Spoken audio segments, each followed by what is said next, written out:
नायब सिंह सैनी के सिर फिर से सज गया मुख्यमंत्री का ताज। लगातार दूसरी बार हरियाणा के बन गए सीएम, लेकिन यह सफर नहीं रहा आसान। खट्टर के सहायक से हरियाणा सरकार की ड्राइविंग सीट तक कैसे चमकी नायब सैनी की किस्मत। बीजेपी के दिग्गज नेता और मोदी के खास सिपाही ने एक बार फिर जीता बीजेपी का दिल।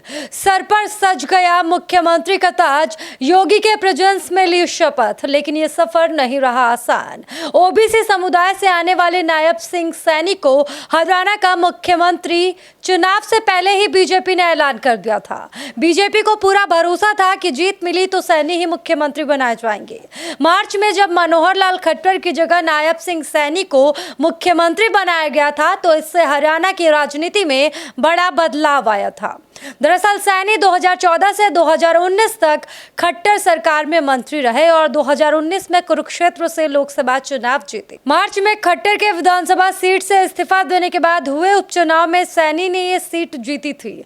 हालांकि हालिया विधानसभा चुनाव में बीजेपी ने उन्हें कुरुक्षेत्र के लाडवा से टिकट दिया, जहां से उन्होंने जीत हासिल की और एक खास जगह बनाई। मीडिया रिपोर्ट की माने तो संगठन के दिनों में बीजेपी से जुड़े काम के लिए नायब सिंह सैनी और मनोहर लाल खट्टर अक्सर एक साथ एक कार में जाया करते थे। ये कार नायब सिंह सैनी की थी, जिसे नायब खुद ही चलाते थे। उस समय नायब सिंह सैनी मनोहर लाल खट्टर के सहायक हुआ करते थे।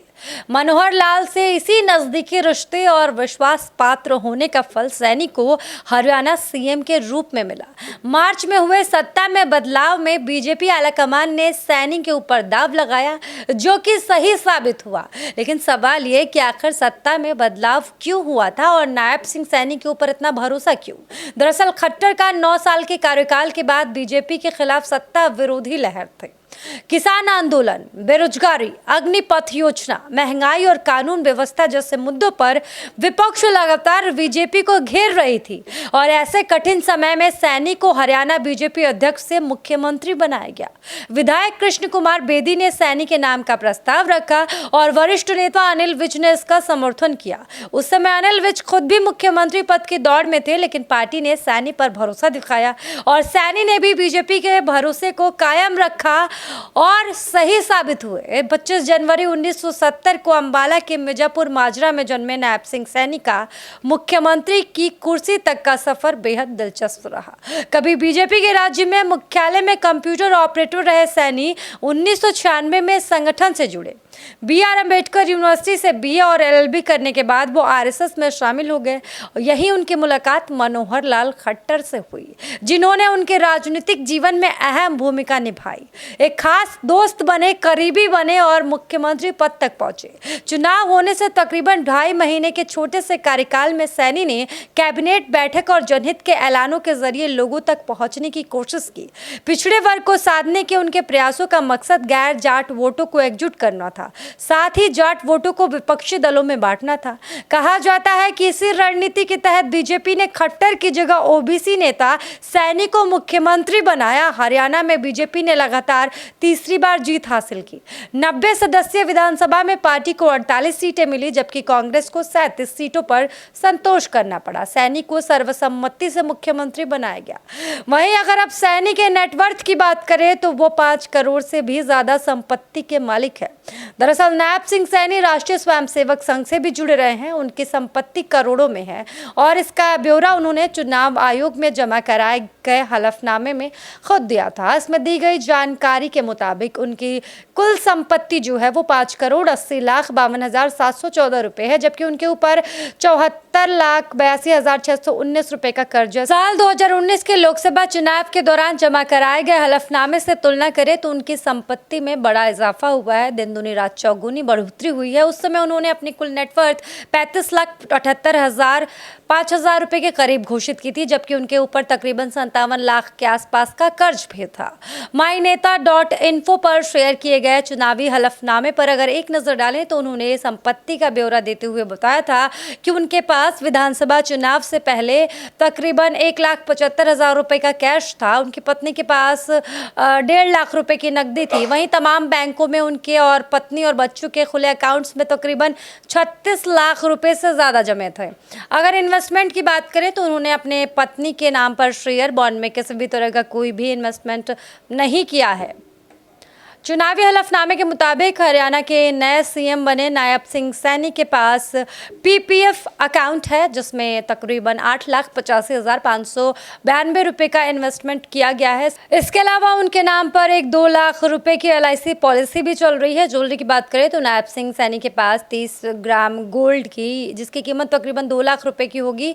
पत्नी के पास 100 ग्राम गोल्ड, कीमत 6.5 लाख रुपए, और बच्चों के पास मौजूद ज्वेलरी की कीमत तकरीबन 3 लाख रुपए है। ये सारी चीजें हैं उनके पास।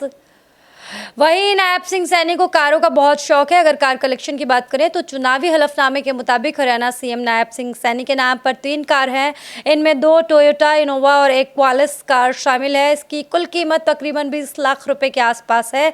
उनके नाम पर करीब 65 लाख रुपए की एग्रीकल्चर लैंड भी दर्ज है, जबकि उनके और पत्नी के नाम पर जो घर है उसकी कुल कीमत 4.5 करोड़ के आसपास है। आपको बता दें कि नायब सिंह सैनी के बाद अनिल विज ने मंत्री पद की शपथ ली। अनिल विज हरियाणा में बीजेपी के सबसे सीनियर विधायक हैं। उन्होंने अंबाला कैंट निर्वाचन क्षेत्र से लगातार 7वीं बार जीत हासिल की है। विज मनोहर लाल खट्टर के सरकार में हरियाणा के गृह मंत्री थे। विज के पास स्वास्थ्य और खेल जैसे कई विभाग भी रहे हैं। साल 2014 से पहले वो राज्य में बीजेपी विधायक दल के नेता थे। विज पंजाबी समुदाय से आते हैं। नायब सिंह सैनी ने लगातार दूसरी बार हरियाणा के मुख्यमंत्री के तौर पर शपथ ले ली है। नायब सिंह सैनी के साथ उनकी कैबिनेट के मंत्रियों ने भी शपथ ली है। नायब सिंह सैनी लगातार दूसरी बार हरियाणा के सीएम बने हैं। शपथ ग्रहण समारोह के मौके पर प्रधानमंत्री नरेंद्र मोदी, गृह मंत्री अमित शाह, केंद्रीय रक्षा मंत्री राजनाथ सिंह और केंद्रीय मंत्री नितिन गडकरी समेत बीजेपी के कई वरिष्ठ नेता मौजूद रहे। इस मौके पर बीजेपी शासित राज्यों के मुख्यमंत्री भी मौजूद रहे। नायब सिंह सैनी के शपथ ग्रहण समारोह का आयोजन पंचकुला के दशहरा मैदान में किया गया था। आपको बता दें कि नायब सिंह सैनी के शपथ ग्रहण के मौके पर हरियाणा बीजेपी के वरिष्ठ नेता और अंबाला कैंट से विधायक अनिल विज ने भी कैबिनेट मंत्री के तौर पर शपथ ली है। अनिल विज के बाद कृष्णलाल पंवार, जो इसराना से विधायक हैं, उन्होंने शपथ लिया।